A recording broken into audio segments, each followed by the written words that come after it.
April 15, 1942. At the Aberdeen Proving Grounds in Maryland, Dr. Walter Thornfield stood beside his experimental artillery piece as dawn broke across the frost-covered field. The cold morning air smelled of pine and wet earth, a stark contrast to the acrid chemical scent that would soon fill his nostrils. As the head ballistics researcher for the United States Army Ordnance Department, Thornfield firmly believed his conventional propellant improvements would yield perhaps a 20% increase in range, more than sufficient to impress the observing generals. He could not have imagined that within 6 months his work would be classified at the highest levels, with rumors that he had broken international law spreading through Allied command structures. Before we dive into this story, drop a quick hi in the comments and tell me where you're watching from. It really helps support the channel. This is the story of how one brilliant scientist's desperate gamble during the darkest days of World War II created a technological breakthrough that not only transformed the range of artillery across 3 theaters of war, but also forced its creator to question everything he believed about the ethics of scientific advancement and the true cost of victory. Walter Thornfield had never considered himself a military man. With round spectacles perched permanently on his nose and thinning brown hair that refused to stay combed, the 42-year-old chemist looked more at home in a university laboratory than a military installation. Before the war, Thornfield had been a respected professor at Princeton, specializing in energetic materials and combustion dynamics. His academic papers on nitrocellulose decomposition rates had been lauded within scientific circles, but had gathered dust outside of them. Pearl Harbor changed everything. Professor Thornfield, we need to address our artillery range disadvantage immediately. Brigadier General Leslie Groves had told him during their first meeting in January 1942. The Germans have been outranging us since Poland. Their 150mm howitzers can hit targets 15 kilometers away. Ours max out at 12 kilometers.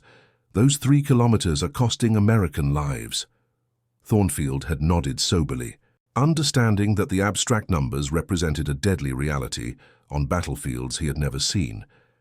I've read your papers, Groves continued, sliding a folder across his desk, and I've secured you a position with the Ordnance Department.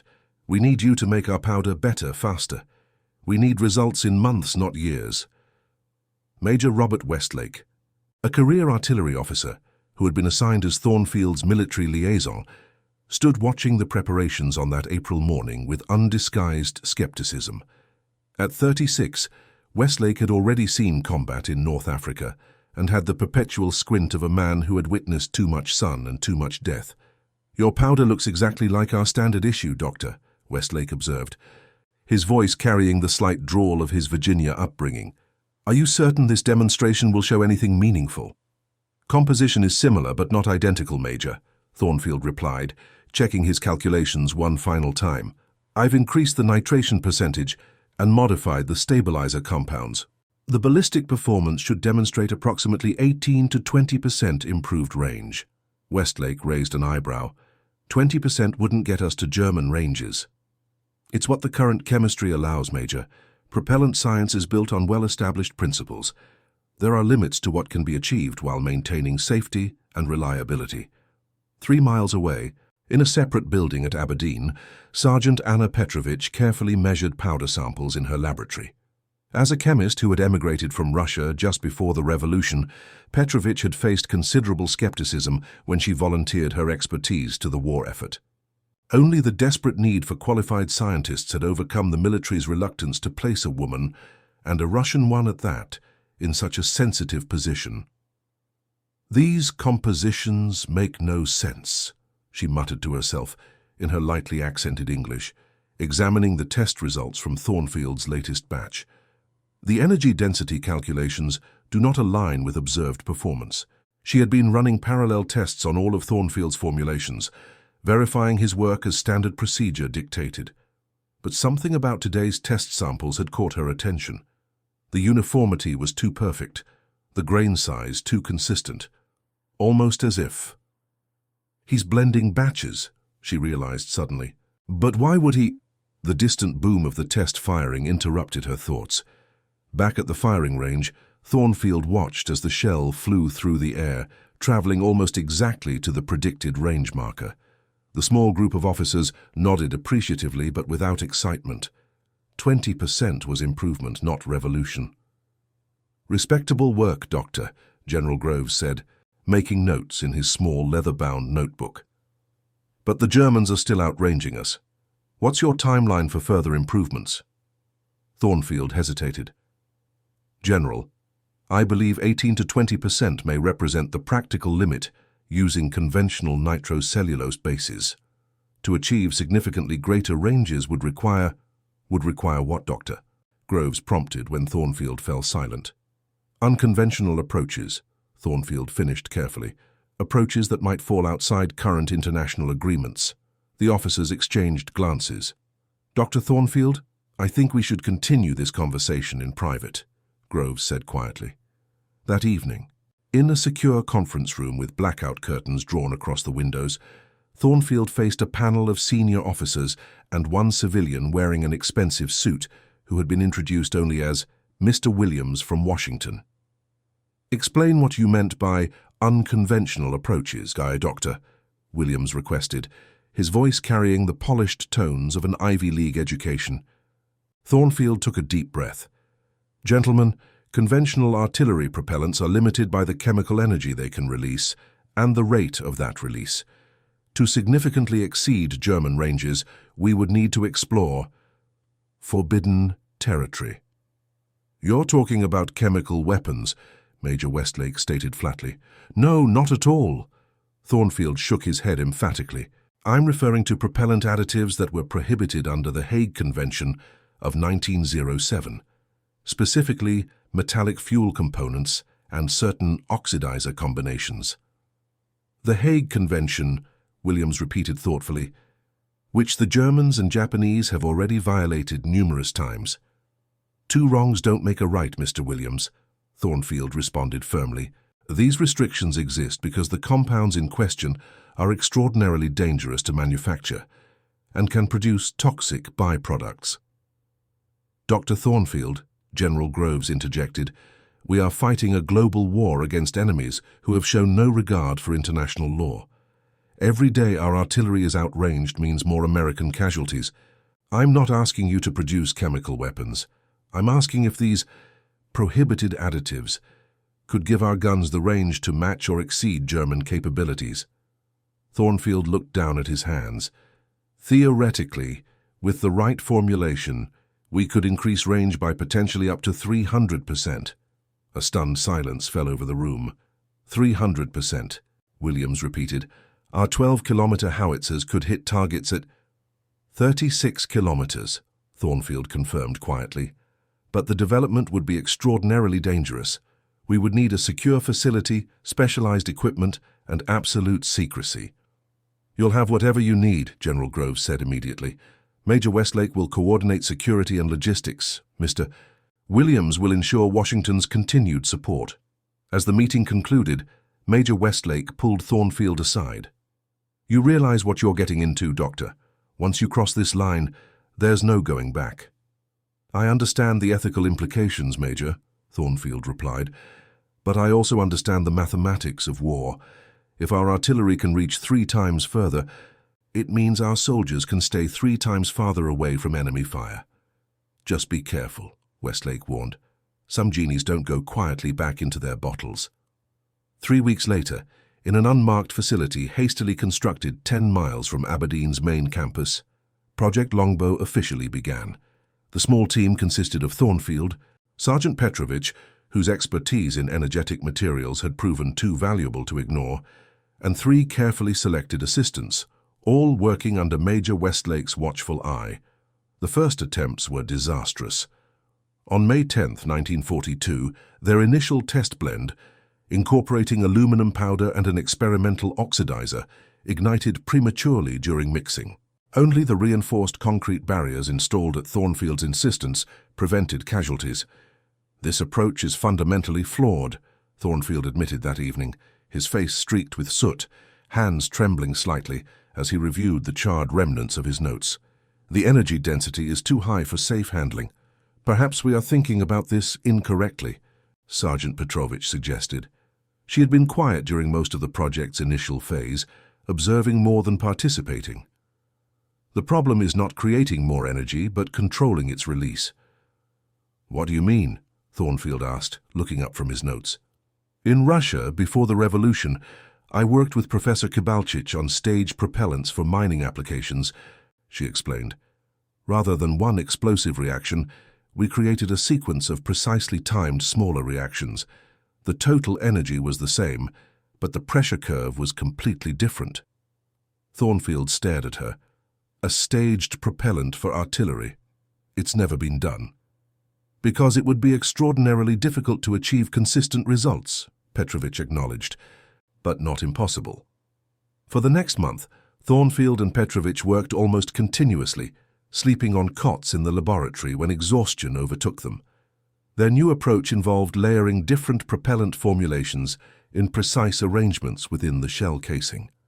Each layer would ignite in sequence, maintaining optimal pressure behind the projectile throughout its travel down the barrel. On June 18th, they conducted their first field test of the new propellant. Major Westlake stood beside Thornfield at the observation bunker. "Your team has been working around the clock, Doctor. Are you confident in today's test?"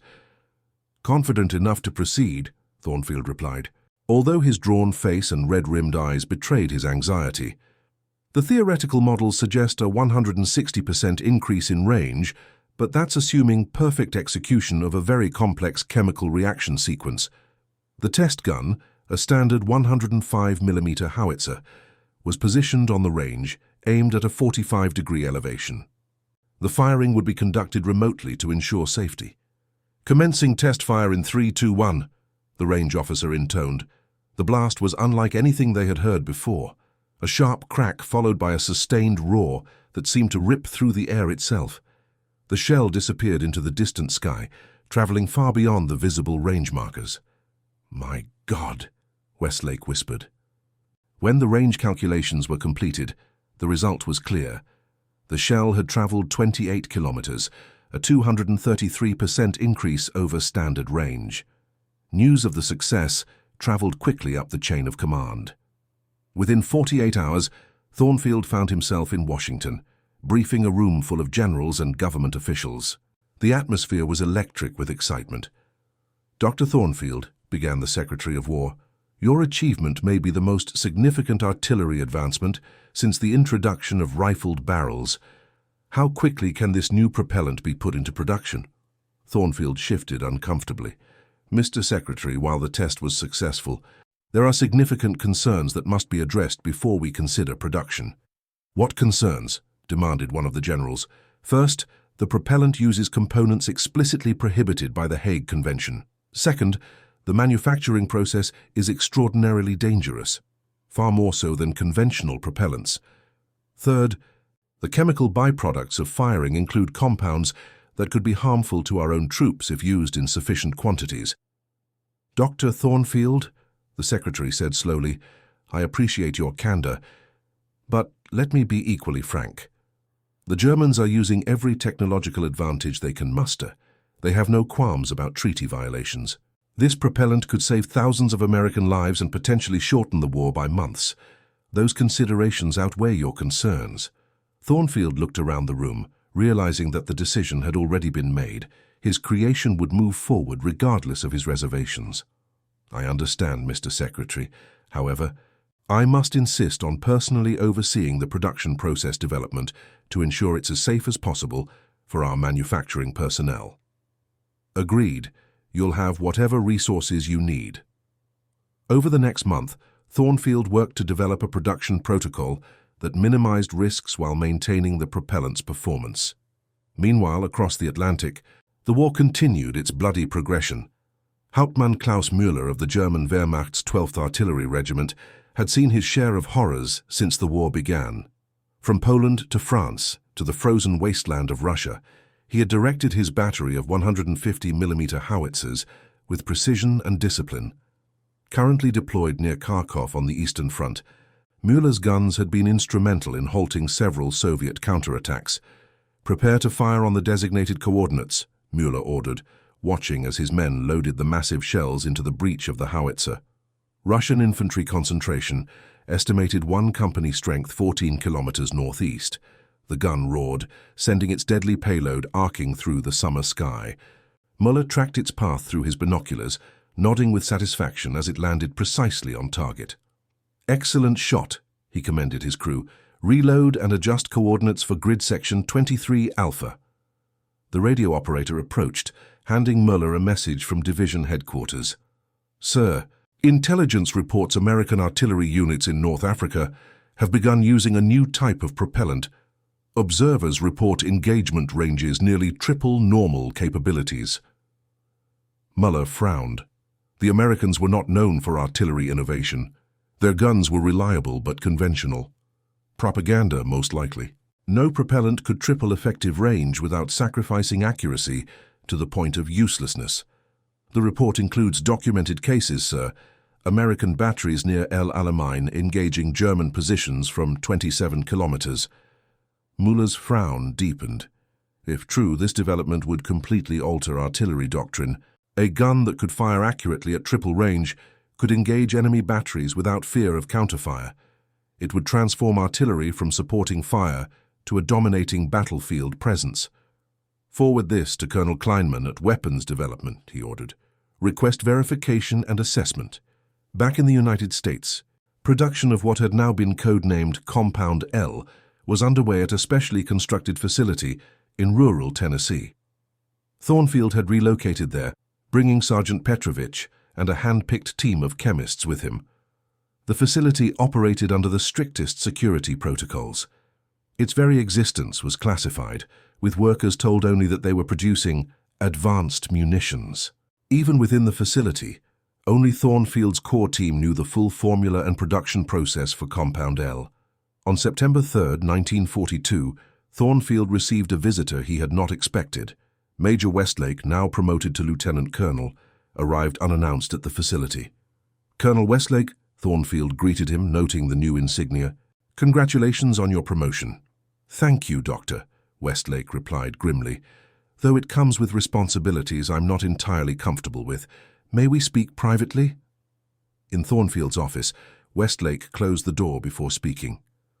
"I've just returned from North Africa. Your Compound L is being deployed there." "Already?" Thornfield was shocked. The production protocols were only finalized 3 weeks ago. There hasn't been time for proper field testing or training. "War waits for no man, Doctor," Westlake said flatly. "The initial results are impressive. German positions that were previously unreachable are now vulnerable. We're hitting their supply lines, command posts, artillery emplacements, all from distances that keep our own guns safe from counter-battery fire." "That's good news, I suppose," Thornfield said uncertainly. "Is it?" Westlake challenged. "I witnessed the aftermath of an L-shell bombardment, Doctor.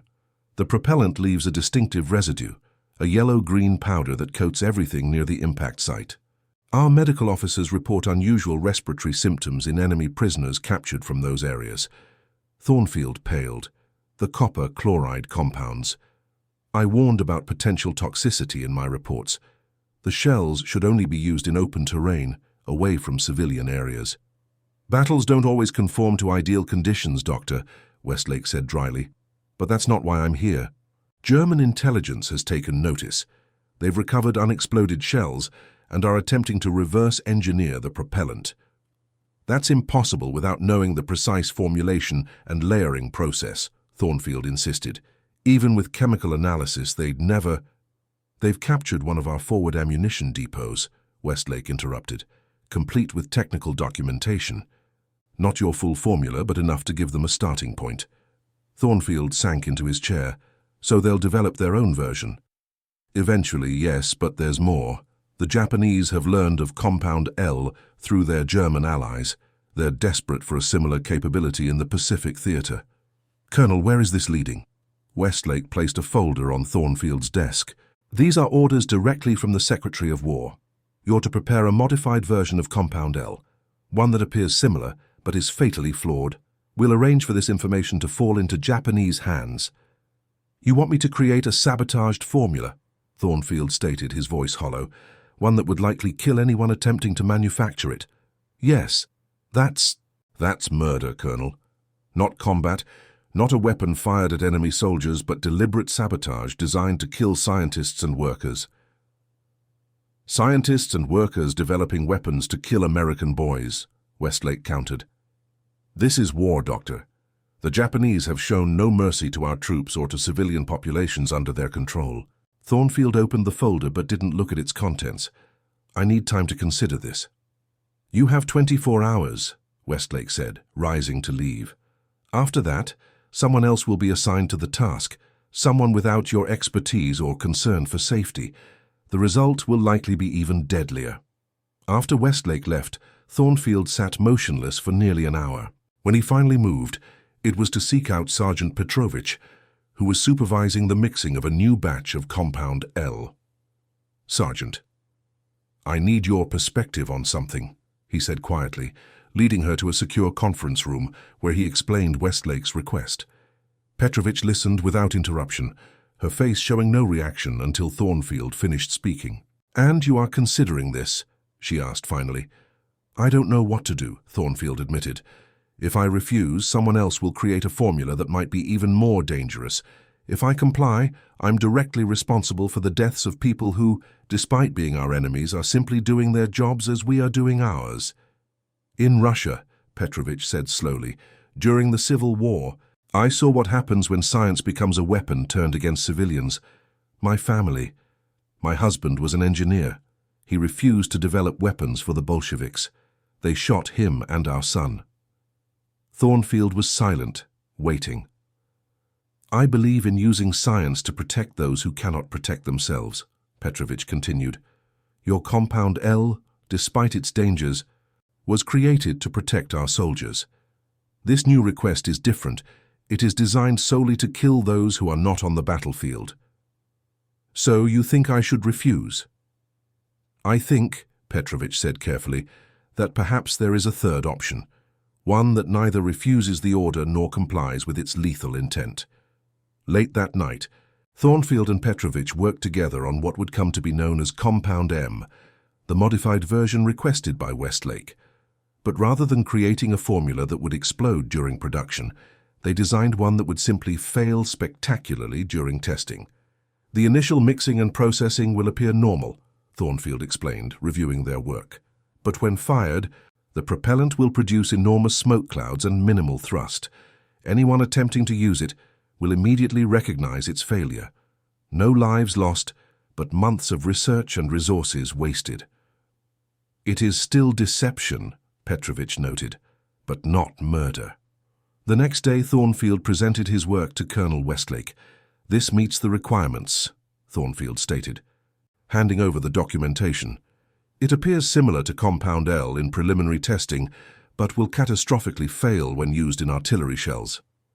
Westlake examined the papers carefully. And the failure mode. You're certain it will be sufficiently discouraging? Anyone attempting to use this formulation will experience a spectacular and very public failure, Thornfield assured him. Their entire program will be discredited. No one will be killed in the manufacturing process, but the Japanese artillery program will suffer a significant setback. Westlake studied Thornfield's face for a long moment. I'm trusting your professional judgment, Doctor. If this doesn't accomplish our objective, the consequences will fall on your shoulders. I understand, Thornfield replied evenly. 2 months later, in December 1942, intelligence reports confirmed that Japanese naval engineers had begun work on their own version of the American superpropellant, using the planted formula. Thornfield waited anxiously for news of the results. Meanwhile, production of genuine Compound L continued to accelerate. By early 1943, it was being deployed to multiple theaters of war, with dramatic effects on the battlefield. Near Tunis, Lieutenant James Harper of the 1st Infantry Division watched in awe as American artillery obliterated German positions that had previously been untouchable. I've never seen anything like it, he wrote in a letter home. Our artillery can hit targets so far away they might as well be in another country. The Germans don't know what hit them. 1 minute they're sitting pretty behind their lines. The next minute our shells are raining down from nowhere. They call it the ghost artillery, because they never hear the guns that are killing them. In Germany, the High Command had taken urgent notice of the American development. At a weapons research facility outside Munich, Professor Werner Heisenberg, better known for his work in physics, but now directing emergency research into energetic materials, addressed a group of military officials. "The American propellant represents a significant advancement," Heisenberg explained, pointing to chemical analysis results. "Our initial attempts to replicate it have been unsuccessful due to insufficient understanding of the precise formulation and production techniques." "How long until you can develop our own version?" demanded General Fromm, head of the replacement army and responsible for weapons development. "With current resources, at least 6 to 8 months, Heisenberg replied candidly. "The chemistry is extraordinarily complex, and the manufacturing process appears to require specialized equipment we currently lack." "Unacceptable," Fromm snapped. "The Führer has personally ordered this project accelerated. You will have whatever resources you require, but I want results in 3 months. Heisenberg knew better than to argue. "Yes, General. We will redouble our efforts." In early February 1943, the news Thornfield had been waiting for finally arrived. Colonel Westlake visited Tennessee once again, this time with a satisfied expression. "Your modified formula worked perfectly," he informed Thornfield. Japanese naval tests of their new propellant were conducted before a group of high-ranking officers, including 2 admirals. When fired, the shells produced enormous clouds of thick smoke, but traveled less than half the distance of their standard ammunition. "And no casualties?" Thornfield asked anxiously. "None from the manufacturing process," Westlake confirmed, "though I understand one of the admirals suffered a heart attack from the shock and embarrassment of the failure." Thornfield winced, but felt relief wash over him. His deception had worked without causing direct harm. "There's more," Westlake continued. "Based on the success of Compound L, Washington has authorized an expansion of your research program. They want you to develop similar advancements for naval guns and aerial bombs. Colonel, Compound L was developed as an emergency measure during wartime," Thornfield protested. "It was never intended to become standard military technology. The environmental and health implications of widespread use are concerns for peacetime," Westlake interrupted. "Right now, we're still fighting a war. Your propellant is saving American lives every day." Thornfield looked away. "I'll need to consult with Sergeant Petrovich and the team." "Do that," Westlake agreed. "But remember, Doctor, this is bigger than any one of us now." As 1943 progressed, the war's tide began to turn. Allied forces, bolstered by their artillery advantage, pushed Axis powers back on multiple fronts. In North Africa, German and Italian forces surrendered in May. The invasion of Sicily followed in July, and Italy itself in September. On the Eastern Front, the Soviet counteroffensive following Stalingrad gained momentum, pushing German forces steadily westward. Soviet artillery officers were astonished to discover that their American allies were now regularly engaging targets at ranges that had previously been considered impossible. "The Americans have artillery that can fire 30 kilometers, reported Colonel Andrei Petrov to his commanding general after a joint planning session. "They claim it is a new propellant formula. 30 kilometers. The general was skeptical. "That defies the laws of physics, Colonel." "Nevertheless, I have verified their claims personally," Petrov insisted. "Their 105mm guns can outrange our 152mm howitzers by nearly 3 to 1. The general's expression darkened. "We must acquire this technology. After the war, the Americans may not remain our allies. We cannot allow them a strategic advantage of this magnitude." In the Pacific theater, American forces were making slow but steady progress against entrenched Japanese positions. The superior range of artillery equipped with Compound L proved particularly valuable in island warfare, allowing offshore naval vessels to provide effective fire support from greater distances. Through it all, Thornfield continued his work, developing refinements to Compound L that improved its stability and reduced its more toxic byproducts. But as 1943 drew to a close, the ethical burden of his creation weighed increasingly heavily upon him. In January 1944, Thornfield requested a meeting with the Secretary of War. To his surprise, the request was granted. In Washington, seated across from one of the most powerful men in the American government, Thornfield carefully laid out his concerns. "Mr. Secretary, Compound L has proven its military value beyond question," he began, "but I have grave concerns about its continued use and potential proliferation after the war." "Go on," the Secretary prompted, his expression neutral. "The compounds used in its production violate international law for good reason," Thornfield explained. "They are extraordinarily toxic, with effects that can persist in the environment for years.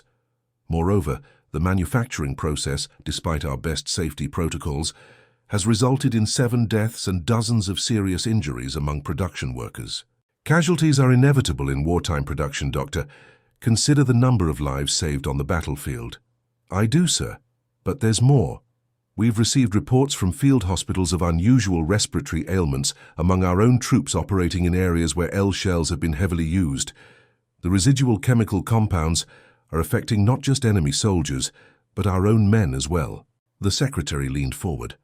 "What are you suggesting, Doctor? That we abandon a technology that has given us a critical advantage?" "No, sir," Thornfield replied carefully.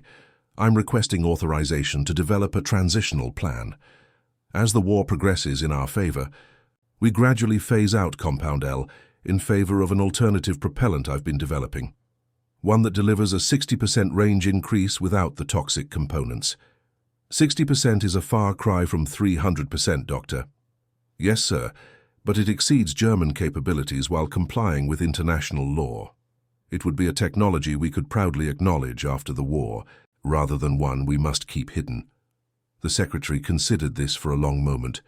"Develop your alternative, Dr. Thornfield, but Compound L production will continue at current levels until the war's outcome is certain.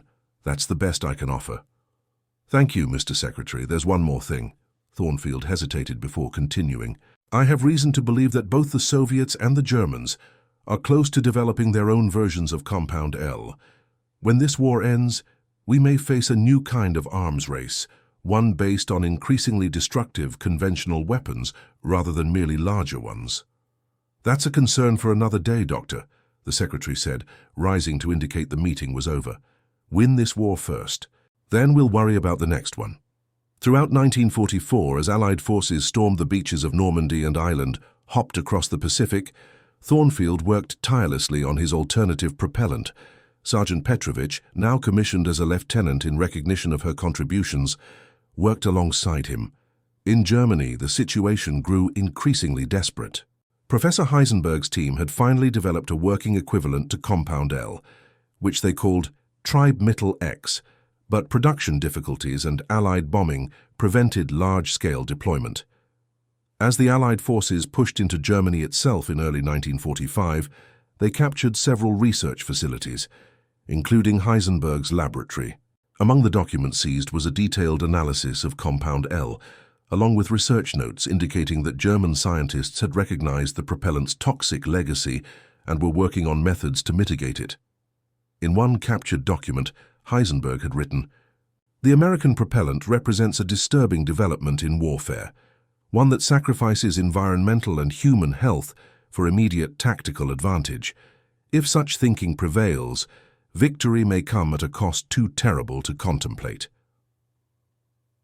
On May 7, 1945, Germany surrendered unconditionally. 3 months later, following the atomic bombings of Hiroshima and Nagasaki, Japan also surrendered. In the aftermath of history's deadliest conflict, attention naturally focused on the new atomic weapons that had brought the war to its final conclusion. The story of Compound L, a conventional technology that had quietly transformed artillery warfare, faded into classified obscurity. Walter Thornfield, now approaching 50, found himself in an unexpected position. The formula for Compound L remained highly classified, with all production records and most field reports sealed away in military archives. His alternative propellant, officially designated M17, but never deployed during the war, was now being considered for peacetime artillery use. In October 1945, Thornfield received a surprising visitor at his office in Aberdeen, where he had returned after the Tennessee facility was decommissioned. "Dr. Thornfield," the visitor introduced himself, showing identification that marked him as State Department. "My name is George Kennan. I've been asked to consult with you on a matter of national security." Kennan, a diplomat who had spent years in the Soviet Union, spoke frankly. "We have confirmed reports that the Soviets have developed their own version of Compound L. They're calling it Propellant ST. "I'm not surprised," Thornfield replied. "Their chemical industry is quite advanced, and they would have observed the effects of our artillery firsthand. What concerns us is their production scale," Kennan continued. "They're manufacturing it in quantities far exceeding current military requirements. Intelligence suggests they plan to equip their entire artillery corps with this propellant." "That would be environmentally catastrophic," Thornfield said, alarmed. "Even limited battlefield use of Compound L left chemical residues that will persist for years. Widespread adoption would give them a significant military advantage," Kennan interrupted. "One the United States cannot allow to go unanswered. The War Department is considering resuming production of Compound L." "No," Thornfield said firmly. "There are alternatives now. My M17 propellant doesn't match the performance of Compound L," Kennan pointed out. "In the new world taking shape, Doctor, technological advantages are the currency of power. The Soviets won't abandon their version. If we abandon ours, we create a dangerous imbalance." Thornfield stood and walked to his office window, looking out at the autumn leaves falling across the proving ground where his work had begun more than 3 years earlier. "Mr. Kennan, when I developed Compound L, I believed I was creating a tool to win a necessary war against unambiguous evil. The ethical compromises seemed justified by the circumstances, but continuing those compromises in peacetime. That leads down a path I cannot follow." "What are you saying, Doctor?" "I'm saying that I refuse to resume work on Compound L. Moreover, I intend to publish my research on its environmental and health effects, not the formula itself, but the consequences of its use." Kennan's expression hardened. "That research is classified at the highest levels, Dr. Thornfield. Publishing it would constitute treason." "Perhaps," Thornfield acknowledged, "but sometimes a scientist's highest duty is to humanity rather than to any single nation." In the end, a compromise was reached. Thornfield agreed to continue development of conventional propellants, including his M17 formula. In exchange, the military agreed to permanently shelve Compound L, maintaining it only as a carefully guarded contingency technology rather than an active weapon system. In the decades that followed, the true story of Compound L remained classified.